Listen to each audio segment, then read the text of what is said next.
Hello दोस्तों, स्वागत है आपका हमारे इस यूट्यूब चैनल में। दोस्तों, आज हम इस मूवी को एक्सप्लेन करने वाले होते हैं जिसका नाम है स्नो वाइट द हंट्समैन।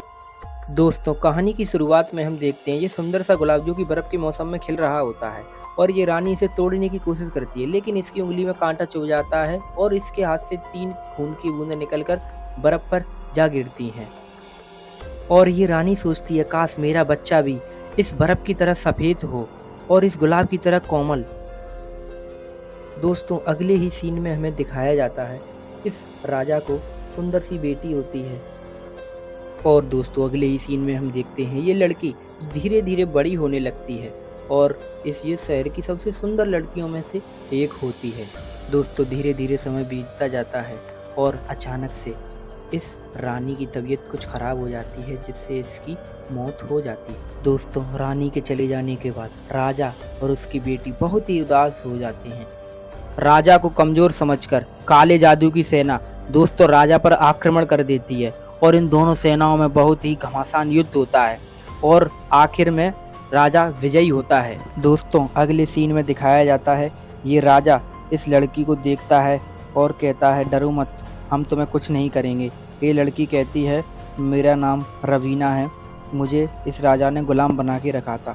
अब राजा इसकी सुंदरता पर मोहित हो जाता है और कहता है मैं तुमसे शादी करना चाहता हूँ। दोस्तों, शादी करने के बाद ये राजा और रानी की पहली रात होती है जिसमें रानी कहती है कि तुम राजा बहुत मतलबी होते हैं, तुम्हें सिर्फ हमारी सुंदरता से प्यार होता है। जैसे ही हमारा बुढ़ापा आता है तुम राजा हमें छोड़ देते हैं। ऐसे ही पहले किसी राजा ने मेरी ज़िंदगी बर्बाद की थी, अब मैं तुम्हें नहीं छोड़ूंगी। और दोस्तों, अगले ही सीन में ये रानी इस धार वाले खंजर को राजा के सीने के आर पार निकाल देती है। दरअसल ये कोई साधारण लड़की नहीं होती, ये एक मायावी जादूगरनी होती है और ये अपनी सेना को अंदर बुला लेती है। दरअसल ये वही सेना होती है जिससे राजा युद्ध जीता था, लेकिन ये सब इस रवीना की चाल थी। उसने राजा की सत्ता को हथियाने के लिए उससे झूठा ब्याह किया था और ये इस राजा की बेटी को जेल में कैद कर देती है। और दोस्तों, ये जेल के अंदर ये लड़की धीरे धीरे बड़ी होने लगती है। इधर रानी भी अपनी सुंदरता को कम आंकते हुए दूसरों लड़कियों की सुंदरता को अपनी काले जादू से खींच लेती है और उन लड़कियों को बूढ़ा कर देती है और अपन और जवान हो जाती है। दोस्तों, इस जादूगरनी के पास एक शीशा होता है जो कि इसे हमेशा जवान बताता है, लेकिन आज यह शीशा कहता है कि तुमसे भी जवान एक लड़की है जो कि तुम्हारी जेल में बंद है। अब ये जादूगरनी अपने भाई को हुक्म देती है जाओ उस लड़की का दिल निकाल लाओ।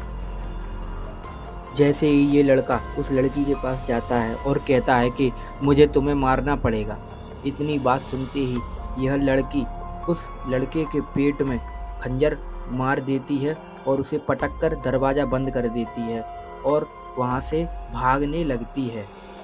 और दोस्तों, इस लड़की के पीछे पूरी सेना पड़ जाती है और इसका घोड़ा अचानक से दलदल में गिर जाता है, जहाँ पर घोड़ा निकलने की कोशिश करता है लेकिन नहीं निकल पाता।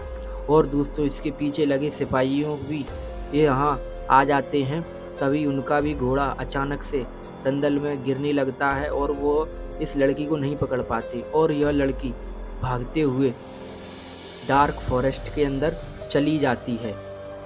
दोस्तों, अब ये लड़का जादूगरनी से कहता है कि वो लड़की भाग निकली। तब यह जादूगरनी बहुत ज़ोर से गुस्सा होती है और क्योंकि वह जानती है कि मेरी शक्तियाँ डार्क फॉरेस्ट में काम नहीं करेंगी, अब ये अपने भाई पर क्रोधित होते हुए कहती है कि तुम जाओ और एक ऐसे योद्धा की तलाश करो जो उस लड़की को उस डार्क फॉरेस्ट से बाहर निकाल कर ला सके। दोस्तों, कुछ समय के बाद इसे एक ऐसा योद्धा मिल जाता है जो कि कमेंट सब्सक्राइब जरूर करें। थैंक यू, धन्यवाद।